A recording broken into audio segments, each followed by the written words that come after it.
My name is Marcus, and the text message that changed everything arrived while I was sitting in my car outside a gas station in Denver, engine running, coffee getting cold in the cup holder. The notification sound cut through the silence like a blade. I almost didn't check it. Almost kept driving to my afternoon meeting, but something about the timing felt wrong. My sister Emma never texted during work hours. The message was short, brutal, and sent from a number I recognized but hadn't heard from in months. Before we jump back in, tell us where you're tuning in from, and if this story touches you, make sure you're subscribed because tomorrow I've saved something extra special for you. Just took your job. You're finished, loser.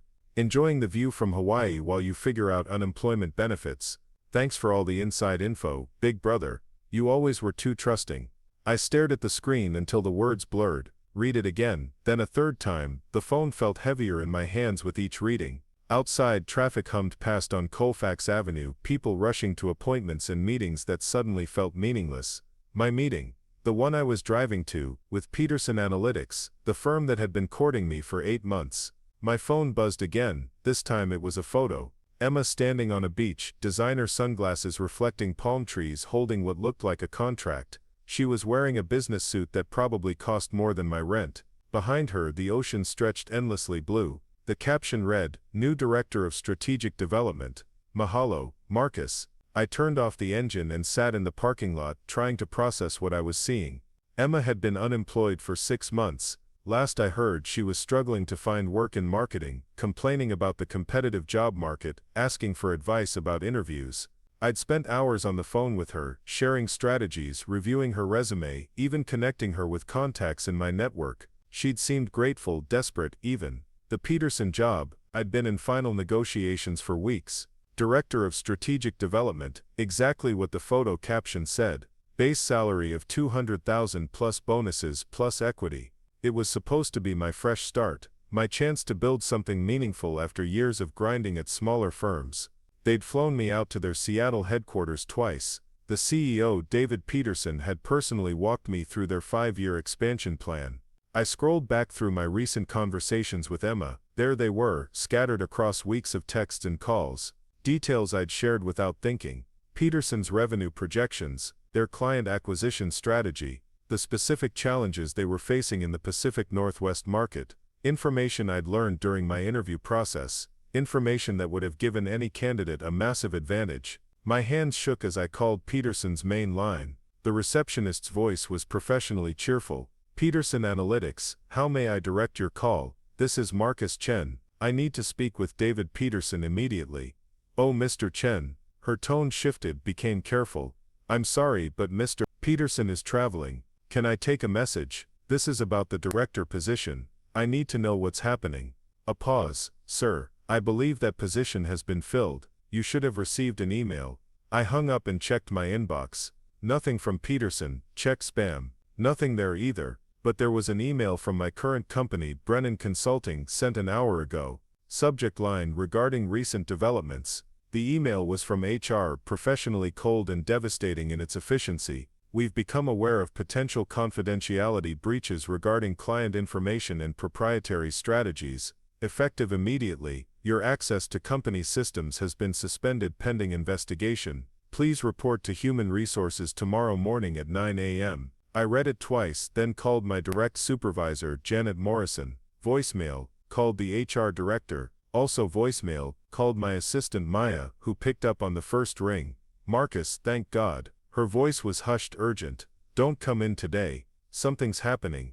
There are lawyers here, investigators. They're saying you leaked information to competitors." "Maya, I know you didn't, but someone provided them with detailed documentation. Emails, meeting notes, strategy documents. They're saying you shared Brennan's client list and project timelines with Peterson Analytics." My throat went dry. "That's impossible. They have screenshots, Marcus. Messages allegedly from your personal email to contacts at Peterson. Detailed proposals that mirror our current projects. It looks bad." I ended the call and sat in the car watching people pump gas, wash windshields, live their normal lives while mine imploded. The pieces were falling into place with sickening clarity. Emma hadn't just stolen my job, she'd destroyed my current one in the process.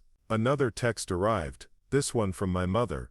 Emma called with wonderful news about her new position. "We're so proud." She said you helped her prepare, Such a good brother. I wanted to throw the phone. Instead, I started the car and drove home to my apartment in Capitol Hill, a converted warehouse space I'd been subletting for 2 years. The building was quiet in the afternoon, most residents at work, living the productive lives I'd thought I was building toward. My laptop was still open on the kitchen table, documents spread around it from the proposal I'd been preparing for Peterson, charts showing market penetration strategies, competitor analysis, revenue projections, all the work I'd done to prove I was the right person for their expansion into Colorado, work that apparently Emma had seen. I called her directly. The phone rang 4 times before she answered, her voice bright and carefree with the sound of waves in the background. "Marcus, I was wondering when you'd call. What did you do, Emma? I got a job. A really good job. You should be happy for me. You sabotaged me. You used information I shared with you in confidence." She laughed, a sound I'd heard 1,000 times growing up but never like this, cold, calculated. "I used information you carelessly shared because you thought you were so much smarter than everyone else. You always did underestimate me. I helped you. I spent months trying to help you find work, and I'm grateful. Really, your help taught me what I needed to know about the industry, about Peterson specifically, about how to position myself as exactly what they were looking for. You destroyed my career, Emma. They think I'm some kind of corporate spy." "Oh, that." Another laugh. "That was just insurance, had to make sure you wouldn't be a problem later. You always were too ethical for your own good, Marcus. Too trusting. In business you have to be willing to do what others won't." I was quiet for a long moment, listening to the sound of the ocean through the phone, trying to understand how my sister, the person I'd protected and supported our entire lives, had become someone I didn't recognize. "Emma, we're family. Family doesn't pay my student loans, Marcus. Family doesn't get me out of the hole I've been in since graduation. This job does. This job changes everything for me. What about what it does to me? You'll figure something out. You always do. Besides, maybe this will teach you not to be so naive next time." The line went dead. I sat staring at my phone until the screen went dark, then set it aside and walked to the window. Denver sprawled out below, the mountains visible in the distance, snow-capped peaks that had always made me feel grounded, purposeful. Now they just looked indifferent. My phone buzzed with notifications, LinkedIn messages from colleagues who'd seen the news, text messages from friends asking if the rumors were true. Word traveled fast in the consulting world. By evening everyone would know that Marcus Chen had been suspended for leaking confidential information. Emma had made sure of that. I opened my laptop and began researching Peterson Analytics more thoroughly than I ever had as a prospective employee, their hiring practices, their corporate structure, their recent expansion into new markets. If Emma thought she'd won, she was about to learn something about the brother she'd betrayed. But first I needed to understand exactly what I was dealing with. Emma had always been ambitious, competitive even, but this level of calculation was new. Or maybe it wasn't new. Maybe I'd just never been the target before. I thought back to our childhood in Portland, growing up in a house where success was measured in grades, achievements, parental approval. Emma had always been the charming one, the one who could talk her way out of trouble, convince teachers to give her extra credit, persuade our parents that her failures weren't really her fault.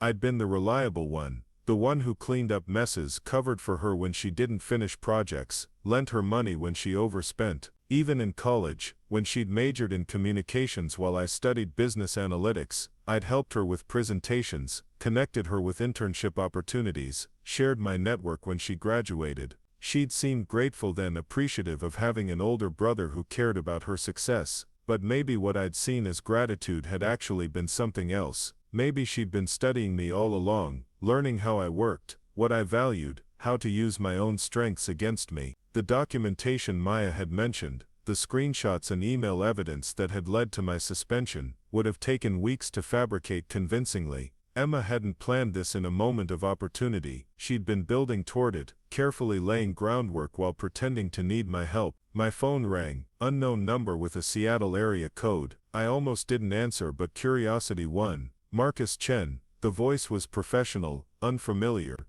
"Yes, this is Jennifer Walsh. I'm an employment attorney. I understand you may be dealing with some challenging circumstances regarding recent allegations. Who gave you my number?" Someone who believes you may have been wronged. Preparing and narrating this story took us a lot of time, so if you are enjoying it, subscribe to our channel, it means a lot to us.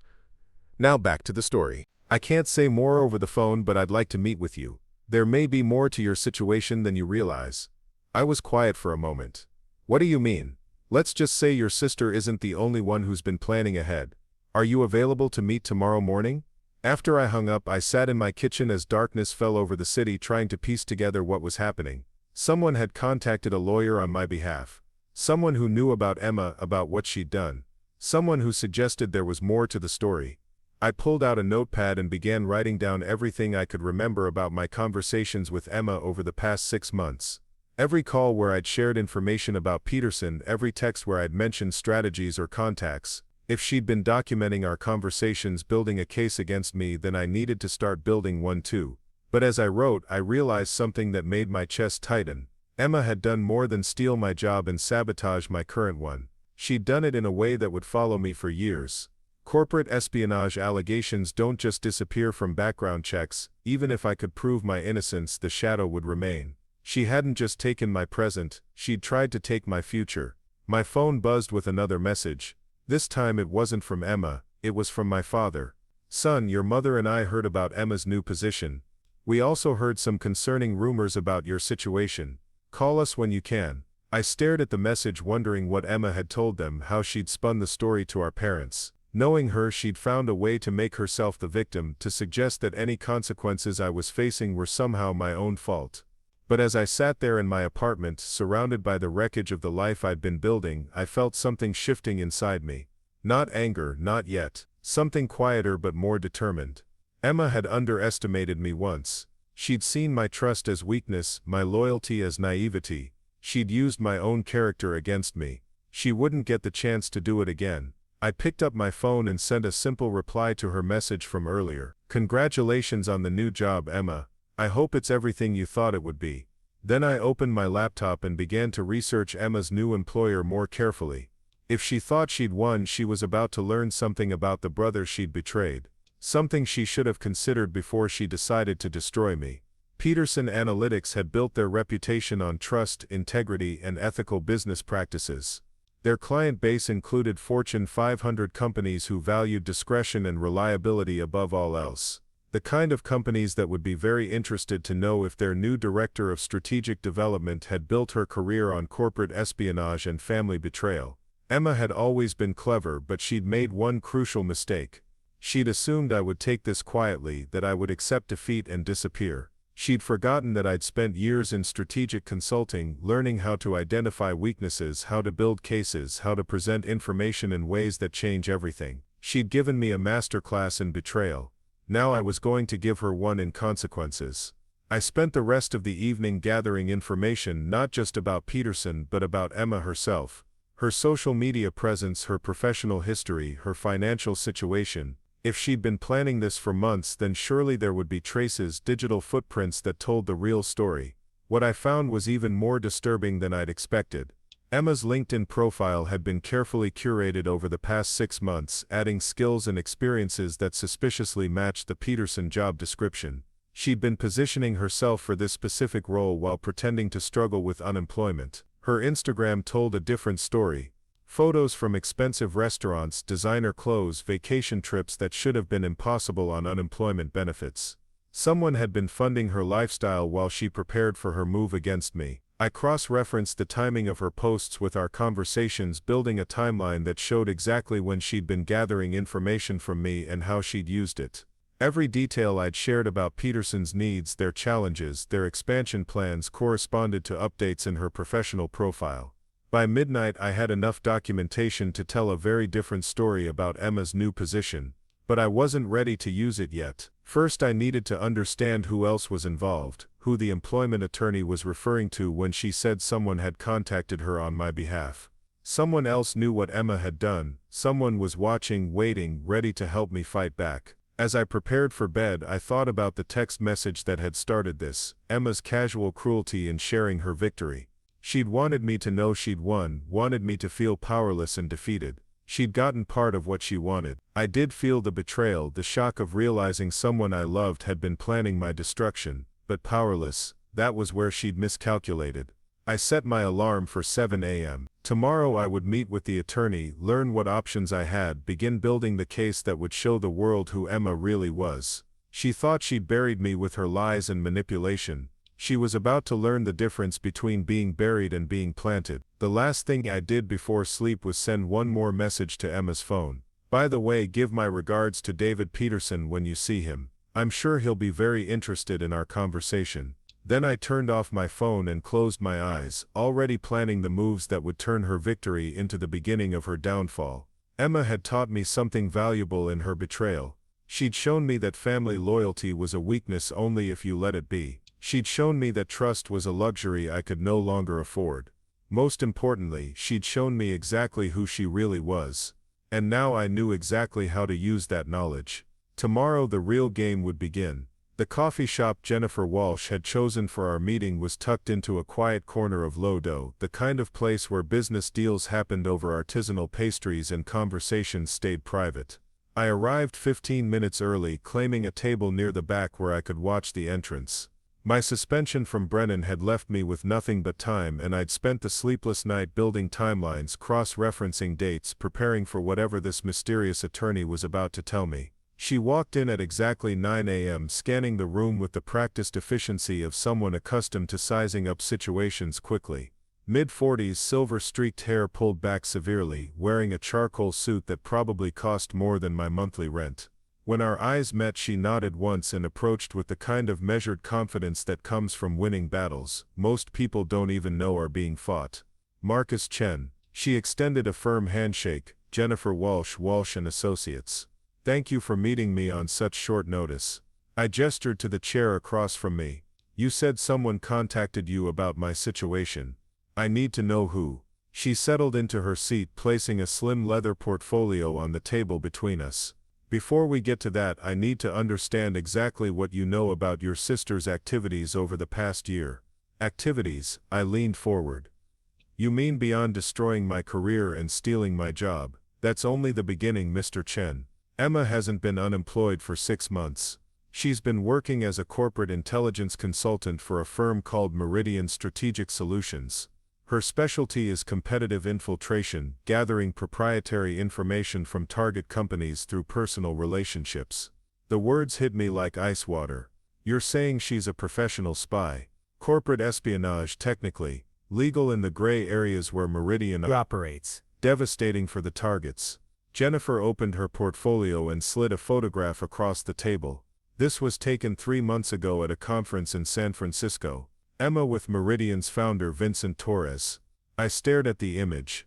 Emma was laughing at something Torres was saying, looking comfortable, established. Not like someone desperate for work, but like someone who belonged in that world of expensive suits and calculated conversations. Peterson Analytics was her assignment, Jennifer continued. Meridian had been hired by a competitor to gather intelligence on Peterson's expansion plans.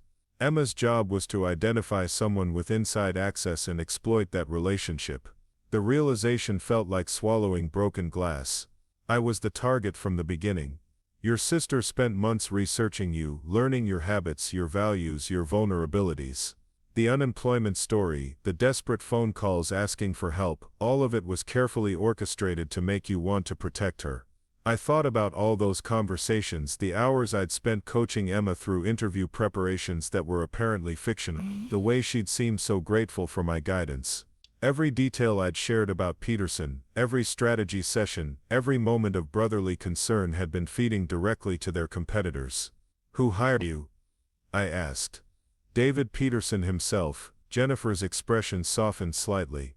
He's been suspicious of the leak for weeks. When Emma appeared with inside knowledge that only you should have had, he started investigating. He found evidence of the Meridian connection yesterday. So he knows I'm innocent. He knows you were manipulated. But Mr. Chen, that doesn't solve your immediate problem. The evidence Emma fabricated to frame you is sophisticated. Bank records showing payments from shell companies, email chains that appear to document your cooperation with competitors. Meridian is very good at what they do. I sat back, processing the scope of what I was dealing with. What does Peterson want from me? He wants to offer you a different kind of position. Not the director role, something more important. He wants you to help him expose Meridian's operation and protect his company from future infiltration. As what? Some kind of counterintelligence agent. As someone who understands how these operations work from the inside. Someone who's seen their methods firsthand. Jennifer leaned forward. Mr. Chen, Emma isn't just your sister anymore. She's a professional manipulator who used your family bond as a weapon. Peterson believes you're uniquely positioned to help him stop her. The conversation was interrupted by my phone buzzing. Text message from Emma. Hope you're not taking this too hard, big brother. Some people are born to lead, others to follow. Guess which one you are. I showed Jennifer the message. She photographed it with her phone.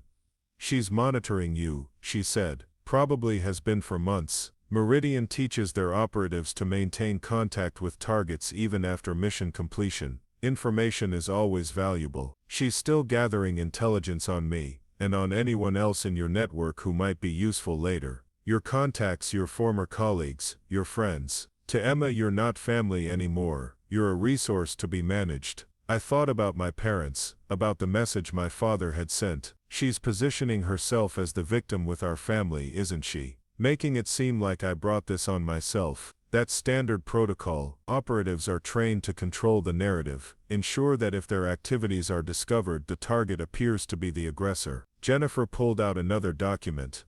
We've intercepted some of her communications with your parents. She's told them you've been struggling with jealousy over her success, that you're spreading false accusations because you can't accept her achievements. Reading Emma's messages to our parents was like watching someone dissect my character with surgical precision. She'd taken every weakness, every moment of self-doubt I'd ever shared with her, and weaponized it. She'd told them I'd been drinking heavily since losing the Peterson job, that I'd made threats against her new employer, that I was displaying signs of mental instability. They believe her, I said, scanning the screenshots. She's very convincing. Meridian trains their people in psychological manipulation, how to present themselves as trustworthy while undermining their target's credibility. My phone buzzed again. This time it was my mother calling. I looked at Jennifer, who nodded. Answer it, but be careful what you say. Marcus, honey. My mother's voice was strained, worried. Your father and I are very concerned about what Emma told us. What did she tell you, Mom? That you've been having some troubles since she got her new position. She's worried about you, sweetheart. She thinks you might need help. I closed my eyes, feeling the trap Emma had built around me tightening. Mom, Emma isn't who you think she is. Marcus, I know you're disappointed about the job situation, but accusing your sister of sabotage isn't healthy. She said you might say things like this. She stole my job, Mom. She used information I shared with her to destroy my career. A long pause. Honey, that sounds paranoid. Emma explained about the misunderstanding with your current company, how they misinterpreted some communications. But she had nothing to do with that. She planned the whole thing. She's been working for a company that specializes in corporate espionage. Marcus, my mother's voice became gentle, patronizing. You're scaring me. This doesn't sound like you.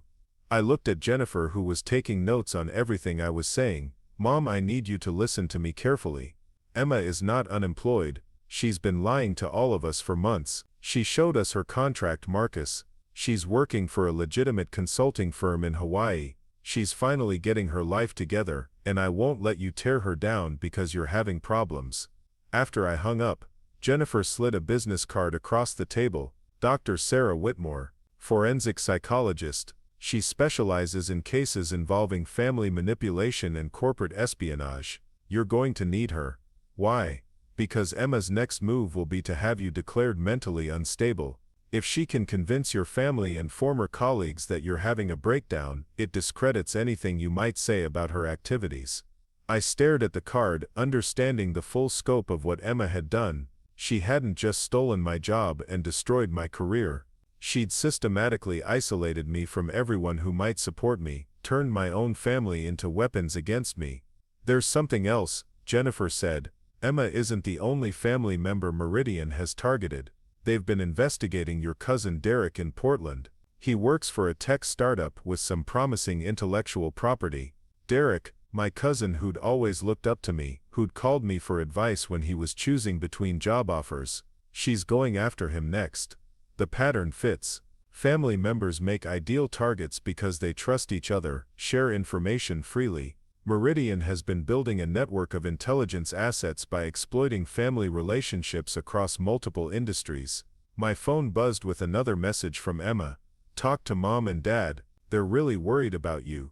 Maybe you should consider getting some help before this gets worse. I showed Jennifer the message. She's accelerating the timeline, she said, trying to push you into a reaction that will confirm her narrative about your mental state. What happens if I don't react? She'll escalate.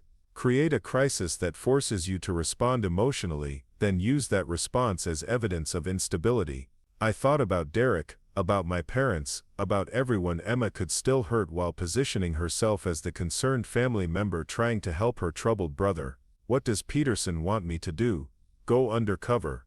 Use your relationship with Emma to gather evidence about Meridian's operations. Help us build a case that will shut them down and protect other families from going through what you're experiencing. You want me to spy on my sister. I want you to stop a professional manipulator who happens to share your DNA. Emma made her choice when she decided to destroy you for money. Now you get to decide who you want to be. I thought about the Emma I'd grown up with.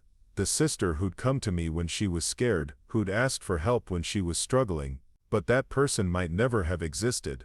Maybe what I'd seen as vulnerability had always been calculation, what I'd interpreted as gratitude had been information gathering. If I do this, what guarantee do I have that Peterson won't just use me the same way Emma did? Jennifer pulled out a contract, legal protection, financial compensation, and a position with Peterson's security division when this is over. Plus you'll have the satisfaction of stopping Emma from doing to other families what she did to yours. I read through the contract carefully. The terms were generous, the legal protections comprehensive. Peterson was offering me a chance to rebuild my career while getting justice for what Emma had done. There's one more thing you should know, Jennifer said. Emma's assignment with Peterson isn't finished. Getting the director position was just phase 1. She's been tasked with stealing their entire client database and proprietary algorithms. If she succeeds, it will destroy Peterson's business and eliminate hundreds of jobs. I thought about all the people at Peterson I'd met during my interview process. Good people, hard-working professionals who had no idea their new director was planning to gut their company from the inside. When do we start? Jennifer smiled for the first time since sitting down. We already have. That message you sent Emma last night, about giving your regards to David Peterson, was perfect. It planted the seed that you might know more than you're letting on. She'll be curious now, maybe even worried. You want her to think I'm planning something. I want her to think you're becoming dangerous. Desperate people make mistakes, and we need Emma to make mistakes if we're going to catch her. I signed the contract and slid it back across the table. What's my first assignment?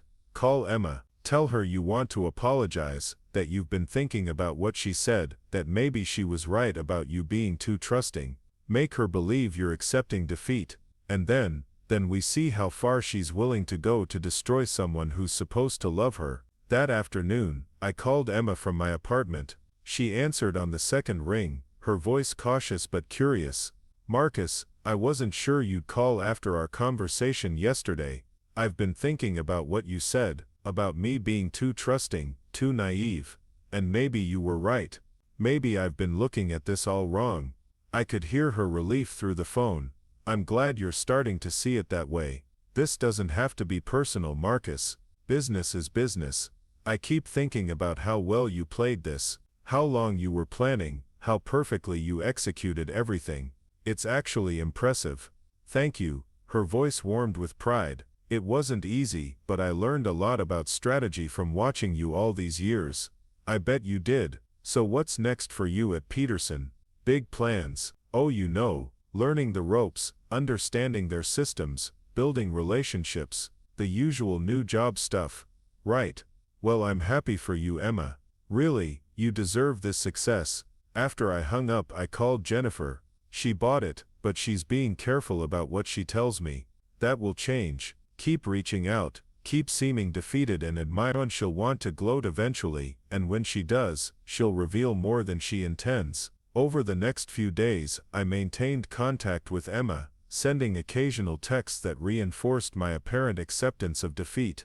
I asked for job search advice, thanked her for teaching me about the real world, even mentioned that I was considering therapy to deal with my anger issues. Each message was calculated to feed her ego while making her feel safe. Jennifer had explained that Meridian operatives were trained to manage their targets even after mission completion, maintaining just enough contact to monitor for potential threats, while extracting any additional useful information. Emma responded eagerly to my apparent submission. She sent me articles about resilience and career pivoting, offered to introduce me to contacts in less competitive industries, suggested that maybe I'd be happier in a role where I didn't have to deal with high-stakes decision-making. But between the patronizing advice and manufactured concern, she was also gathering information. She asked about my financial situation, my job search progress, whether I'd heard from anyone at Brennan about the investigation. She wanted to know if I was still fighting the allegations, or if I'd accepted responsibility for the supposed security breach. "She's cataloging your responses," Jennifer explained during one of our regular check-ins, "building a psychological profile to predict your future behavior." Meridian teaches their operatives to think of former targets as ongoing intelligence assets. How long do we keep this up? Until she makes her next move against Peterson. Our sources inside the company say she's been asking questions about security protocols, client data storage, access levels for senior staff. She's positioning herself to steal everything Peterson has built. I thought about David Peterson, about the trust he was placing in me to help protect his company. It felt strange being on the other side of a deception, using the same emotional manipulation tactics Emma had used against me. But there was a crucial difference. I was trying to stop her from hurting innocent people. She had hurt me for money. A week after our first conversation, Emma called with news that changed everything. "Marcus, I have something exciting to tell you. I'm coming back to Denver next month for a conference. We should have dinner, catch up properly." "That sounds great, Emma. I'd love to see you, and maybe you could show me around some of your old haunts, introduce me to some of your contacts. I'm always looking to expand my network."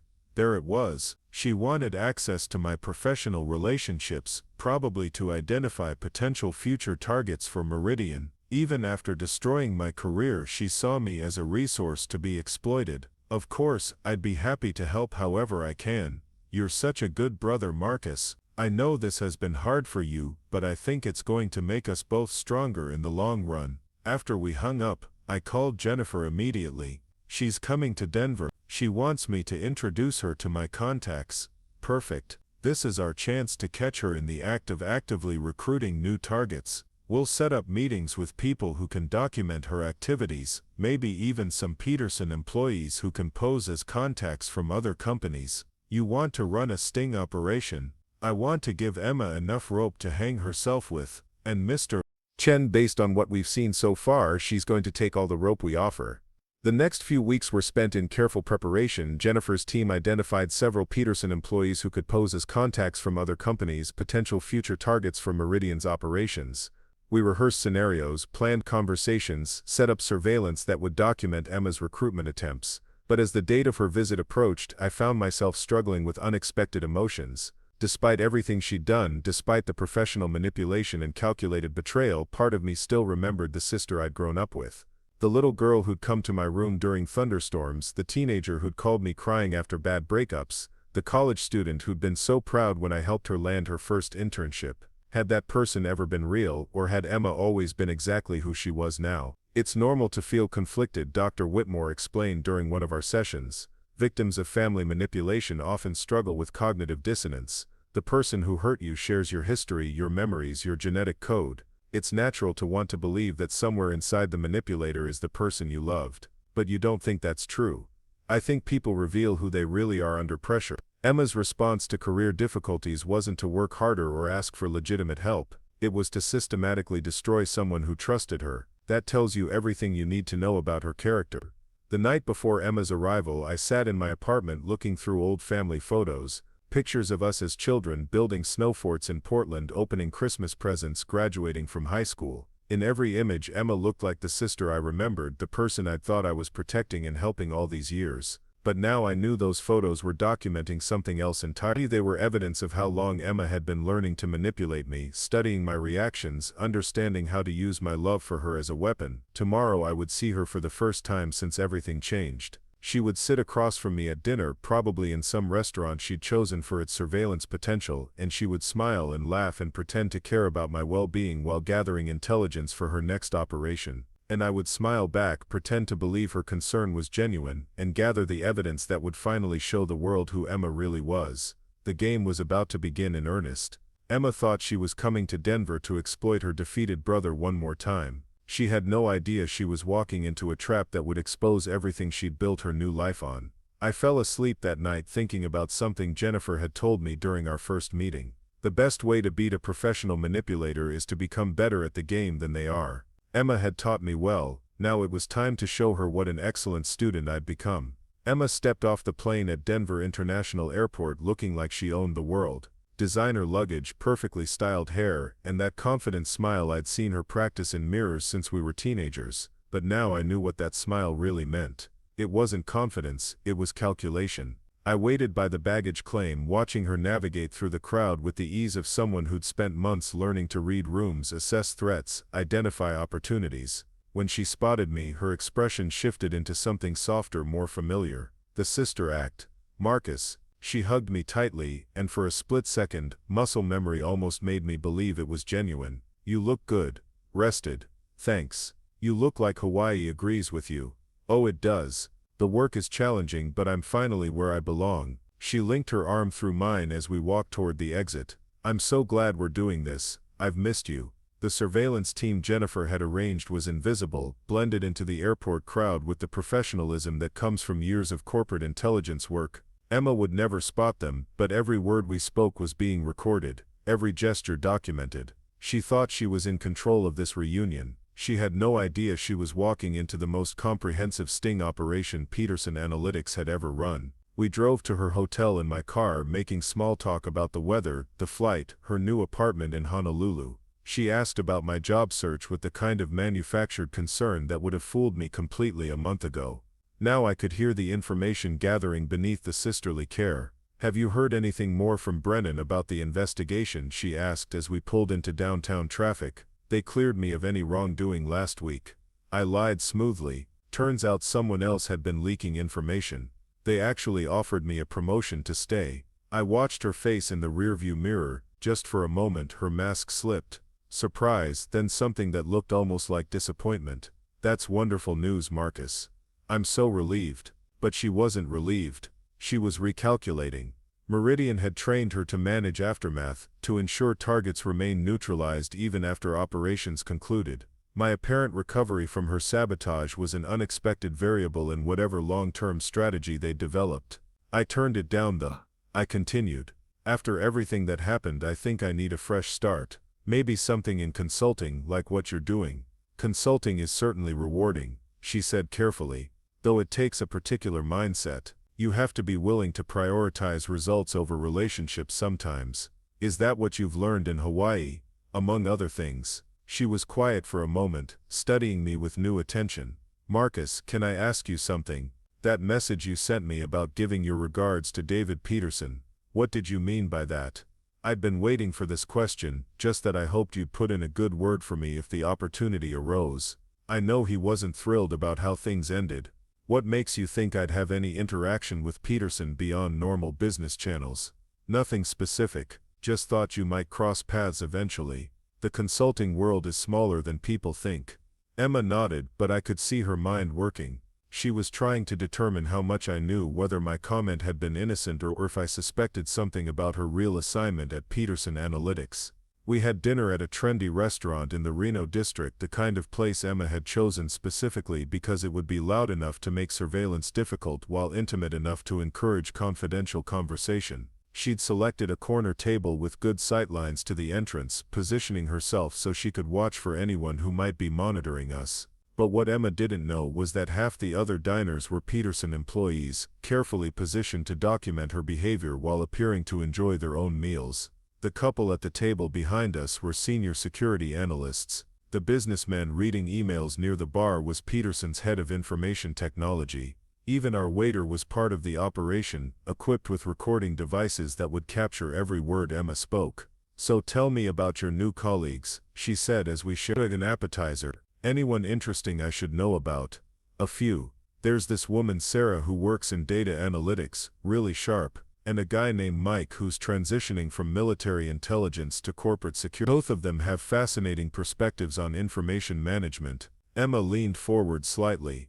"Information management, that's such a broad field. What specific areas are they focused on?" "Sarah specializes in database architecture for client information systems. Mike is more focused on protecting proprietary algorithms from competitive intelligence gathering." I watched Emma process this information, filing away details that might be useful later. To anyone else it would have seemed like casual conversation between siblings catching up, but I could see her evaluating Sarah and Mike as potential targets, already formulating approaches that might give Meridian access to their expertise. "They sound like exactly the kind of people I'd love to meet," Emma said. "My company is always looking for talented consultants who understand the technical side of information security. I could introduce you. Sarah's actually joining us for drinks tomorrow night." "Perfect." Emma's smile brightened.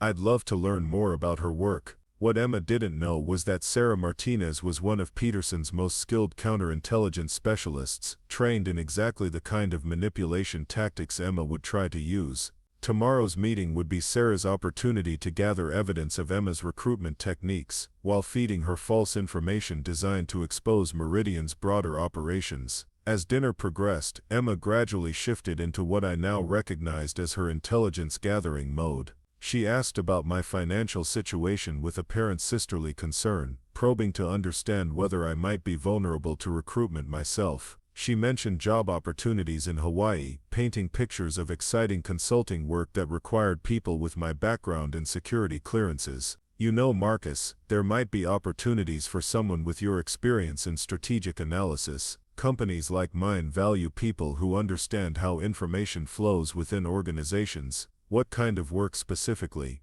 "Competitive intelligence, market research, helping clients understand their position relative to competitors. It's legitimate, profitable, and it uses skills you already have." She was recruiting me, even after destroying my career, even after turning my family against me. Emma was trying to bring me into Meridian's network of operatives. The audacity was breathtaking. "That sounds intriguing," I said. "What would someone in that role actually do day to day?" "Build relationships with people in target organizations, gather information about strategies, capabilities, weaknesses, help clients make better decisions by understanding what their competitors are planning." "And this is all legal?" "Completely. It's just applied psychology and social engineering. People want to talk about their work, their successes, their challenges. Our role is to listen effectively and help clients understand the broader competitive landscape." Emma was explaining corporate espionage like it was career counseling, using the same gentle manipulation she'd employed to extract information about Peterson.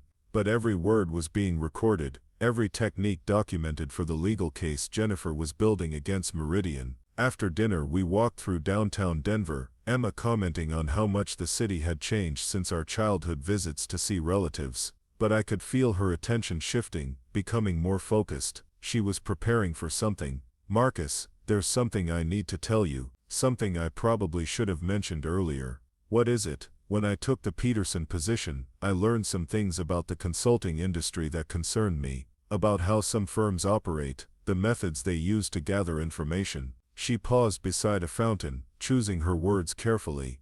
"There are companies that specialize in what they call competitive intelligence, but what they really do is industrial espionage. They recruit people inside target organizations, have them steal proprietary information, destroy careers to cover their tracks." I stared at her, amazed by the sheer audacity of what she was doing. Emma was warning me about exactly the kind of operation she'd run against me, positioning herself as the concerned sister trying to protect me from threats she'd created. "That sounds terrible," I said. "How do they recruit people?" "They identify vulnerabilities, financial pressure, career disappointment, family obligations. Then they exploit those weaknesses to turn people into assets." Emma looked directly at me. "Marcus, I think someone might have targeted you." "What do you mean?" "The way you were framed at Brennan, How perfectly the evidence was fabricated. It has all the hallmarks of a professional operation. Someone wanted you discredited, made unemployable, probably so they could recruit you later when you were desperate. Emma was rewriting history in real time, transforming herself from perpetrator to protector. If I hadn't known the truth, if I hadn't seen the evidence of her involvement with Meridian, this performance might have been convincing enough to make me grateful for her concern. Do you think they're still watching me? I think you need to be very careful about any opportunities that seem too good to be true. Companies that offer quick employment, high pay, work that seems vague or undefined.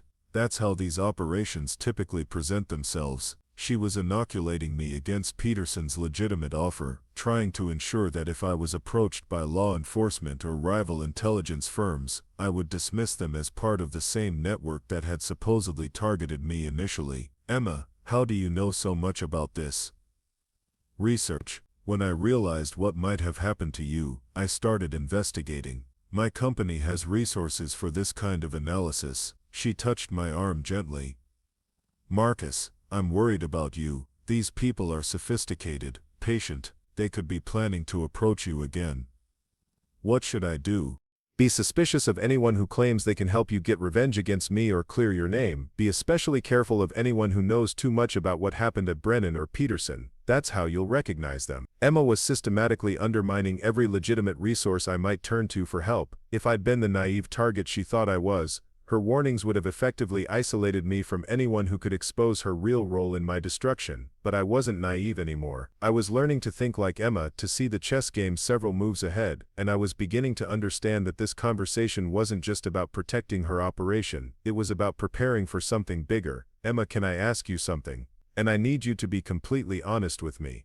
Of course, do you really work for a consulting firm in Hawaii? For just a moment, she froze. It was barely perceptible, the kind of micro-expression that would have been invisible to most people. But I'd been studying Emma's tells my entire life, learning to read the subtle signs that indicated when she wasn't being completely truthful. What kind of question is that?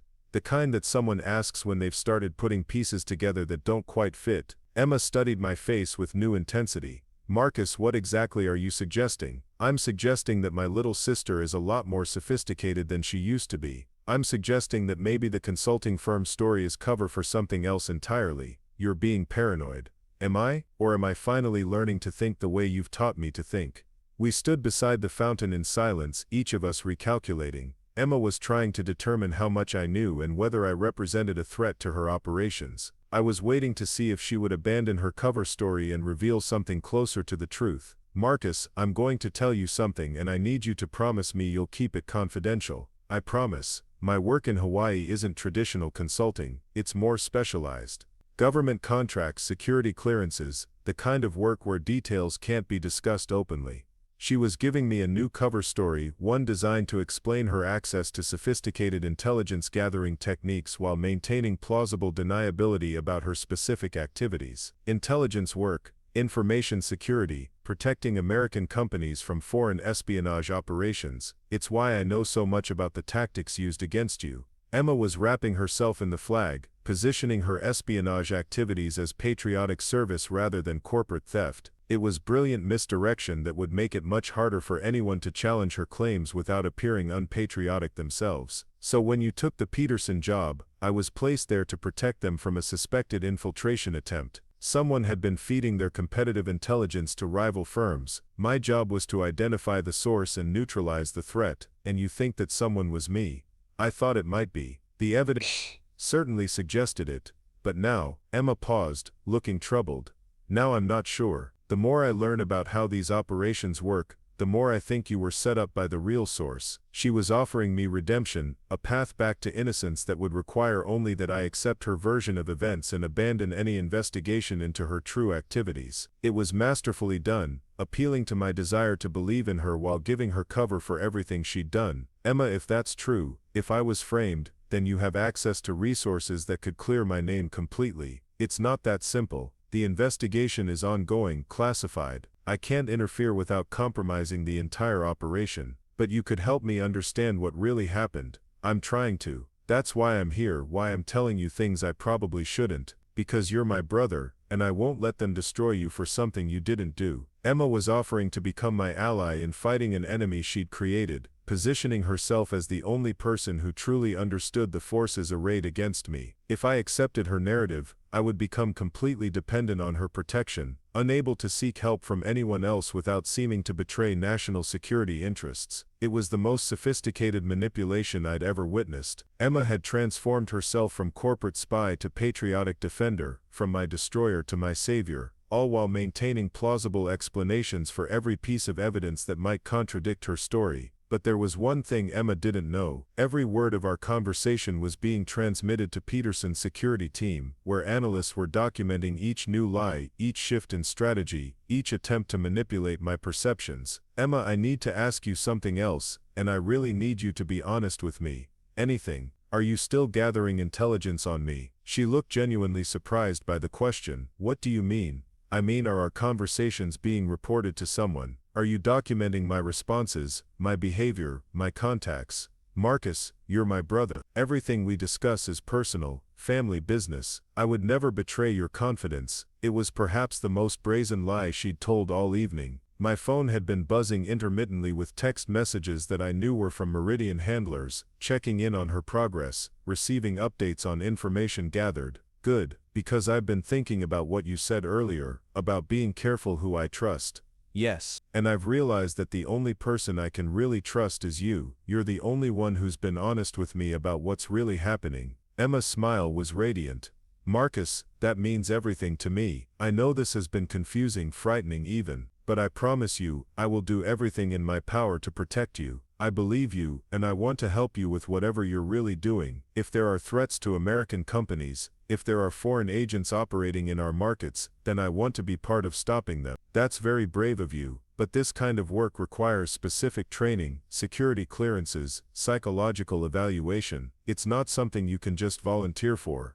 But you could recommend me. You could help me get started in the right direction. Emma was quiet for a long moment, considering. I could see her weighing the benefits of having a family member inside her network against the risks of giving me access to information that might expose her real activities. Let me make some inquiries, she said finally. See what might be possible. But Marcus, if I do this, if I help you get involved in this work, you have to understand that everything changes. The people you work with, the information you access, the risks you accept. There's no going back once you cross certain lines.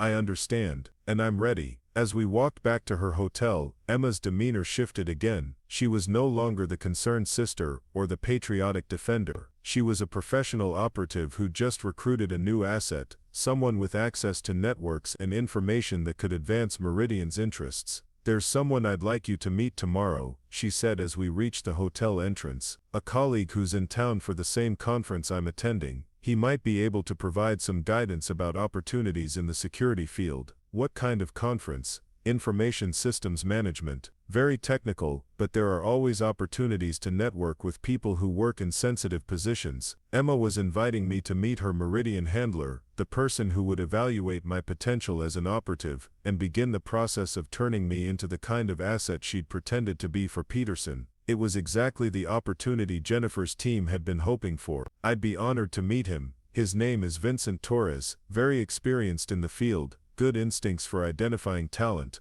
Emma paused at the hotel doors.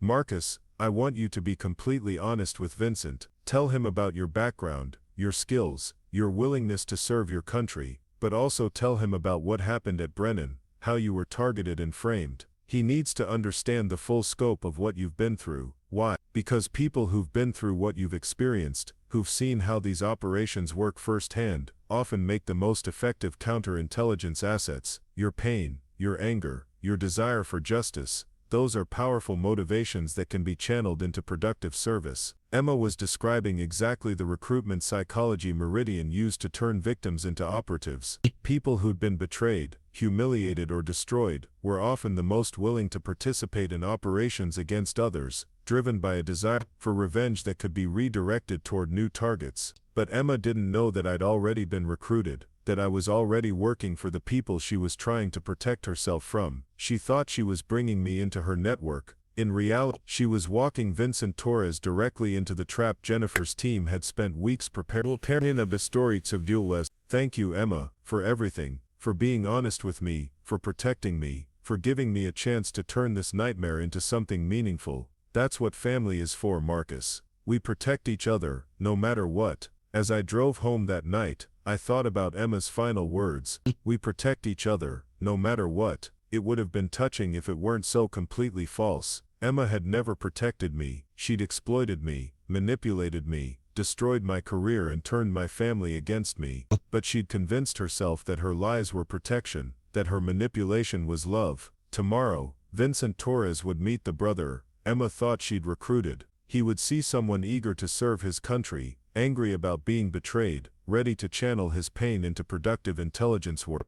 What he wouldn't see was the surveillance team documenting every word, the recording devices capturing every recruitment technique, the legal case being built against Meridian's entire operation. Emma thought she'd turned me into her greatest asset. She had no idea she'd made me into her most dangerous enemy. The next evening, I met Emma and Vincent Torres at a quiet bar in Cherry Creek. Torres was exactly what I'd expected, mid-50s, expensively dressed, with the kind of practiced charm that comes from years of manipulating people for a living. He carried himself with the confidence of someone accustomed to being the smartest person in the room. Marcus, it's a pleasure to meet you. His handshake was firm, his eye contact direct. Emma has told me quite a bit about your recent experiences. Nothing too embarrassing, I hope. On the contrary, what you've been through demonstrates exactly the kind of resilience we value in our work. Torres gestured toward a corner booth. Shall we sit? I'd like to learn more about your background.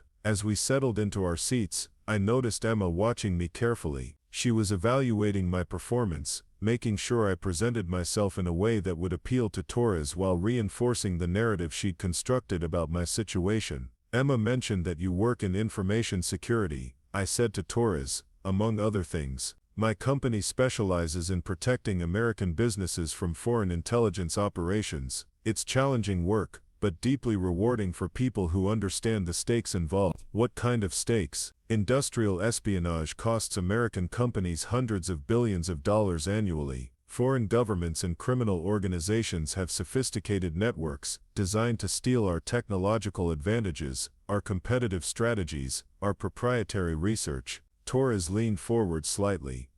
People like you, with experience in strategic analysis and exposure to corporate information systems, are uniquely positioned to help us identify and counter these threats. Torres was delivering the same recruitment pitch Emma had probably heard months earlier, appealing to patriotism while describing work that was actually corporate espionage. The recording devices Jennifer's team had placed were capturing every word, building the evidence that would eventually destroy Meridian's operations. How would someone with my background contribute to that kind of work? By developing relationships within target organizations, by understanding how information flows, where vulnerabilities exist, how foreign operatives might attempt to gain access. Torres paused to sip his drink.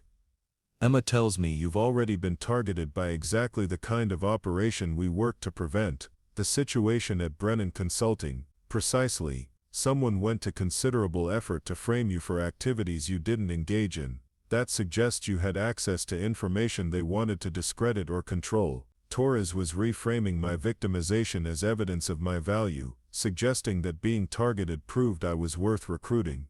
It was a sophisticated psychological technique designed to transform trauma into motivation. What happened at Brennan was devastating. I said, not just professionally, but personally. It made me question everything I thought I knew about trust, loyalty, family. Those are exactly the insights that make someone effective in counterintelligence work, Torres replied. People who've learned to think like our enemies, who understand manipulation and betrayal from personal experience, are often our most valuable assets. Emma nodded approvingly. Marcus has always been analytical, strategic in his thinking, but what happened to him has added an emotional component that could be incredibly powerful. Emotional component. Anger. The desire to prevent others from going through what he experienced, to protect innocent people from the kind of sophisticated manipulation he encountered. Torres studied me with new interest. Is that accurate, Marcus? Do you feel driven to stop the people who did this to you? Every day, I wake up thinking about how helpless I felt, how completely I was outmaneuvered. I never want to feel that way again, and I never want anyone else to go through it either. Good. That's the kind of motivation that sustains people through the challenging aspects of this work. Torres pulled out his phone and showed me a photograph. This is one of our success stories. Sarah Chen, no relation despite the name. She was recruited by a Chinese intelligence operation while working for a Silicon Valley startup. They destroyed her career when she refused to cooperate, made her unemployable in the tech industry. I looked at the photo of a woman about Emma's age, smiling at what appeared to be a company event. We helped Sarah rebuild her life while using her experience to identify other victims of the same operation. Over the past 2 years, she's helped us expose 17 foreign agents and protect dozens of American companies from infiltration. What kind of work does she do specifically? She develops relationships with people who've been targeted for recruitment, helps them understand what's happening to them, guides them toward making decisions that protect both their interests and American corporate security. Torres looked directly at me. Sarah's work has prevented millions of dollars in intellectual property theft and protected hundreds of jobs. It was a compelling story, and if I hadn't known the truth about Meridian's operations, I might have been inspired by the possibility of turning my experience into something meaningful. But I knew Sarah Chen was probably another Meridian operative, using her own fabricated victimization story to recruit new assets. How would someone get started in this kind of work? Carefully. The screening process is extensive.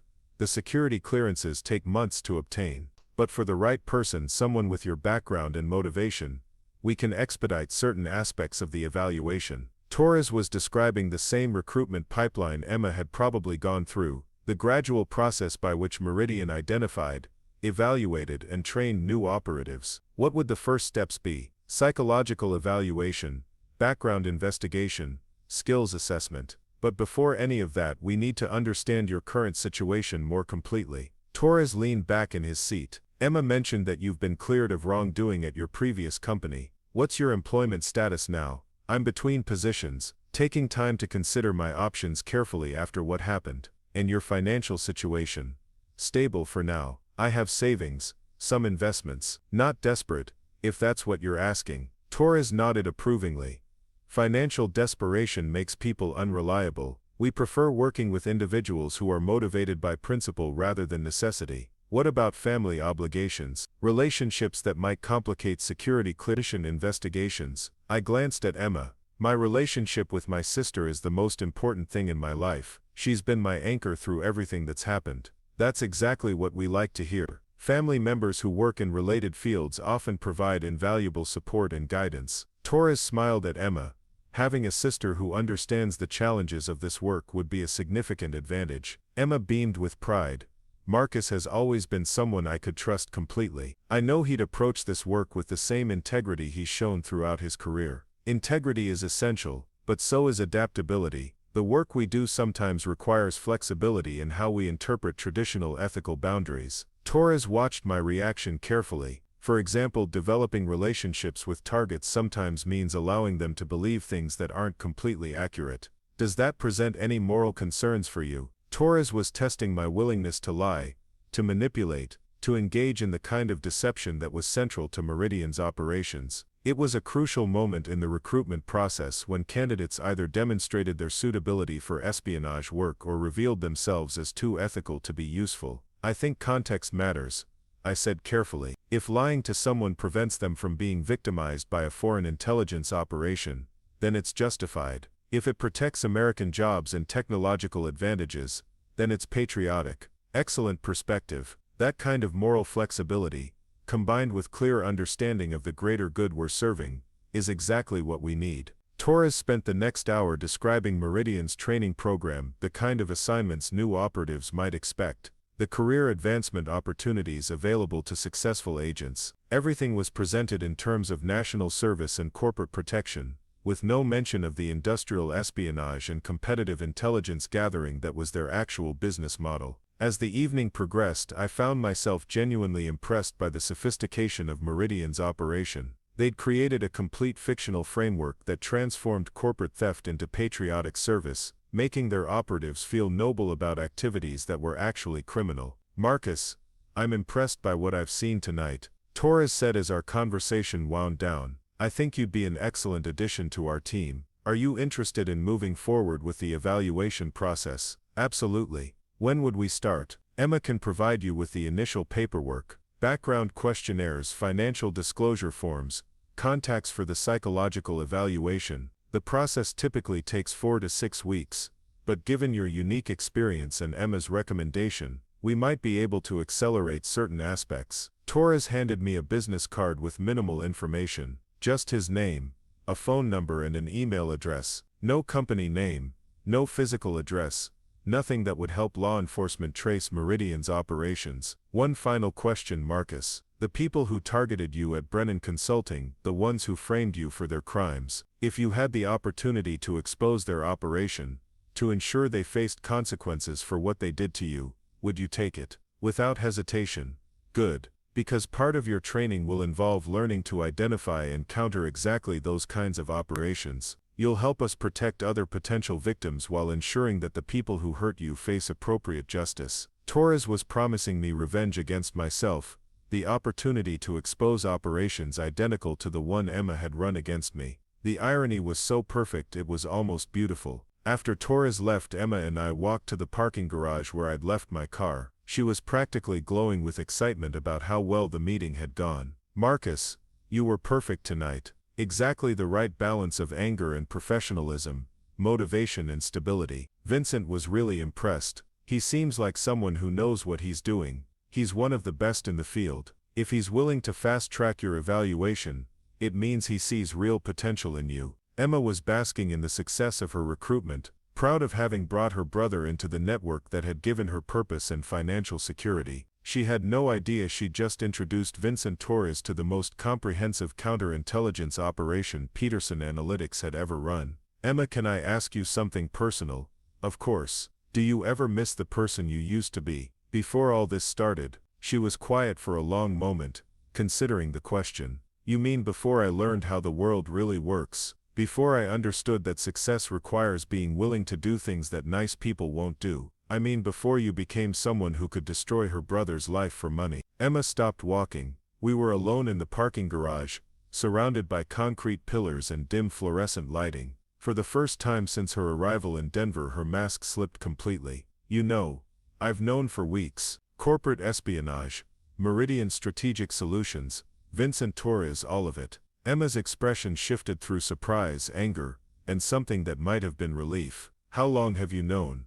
Since the day after you sent me that photo from the beach. Peterson's security team figured it out pretty quickly once they started investigating. And tonight was a setup. Every word Torres spoke was recorded. Every recruitment technique documented. Every lie cataloged for the legal case we're building against Meridian. Emma leaned against a concrete pillar, suddenly looking exhausted. So Vincent is walking into a trap.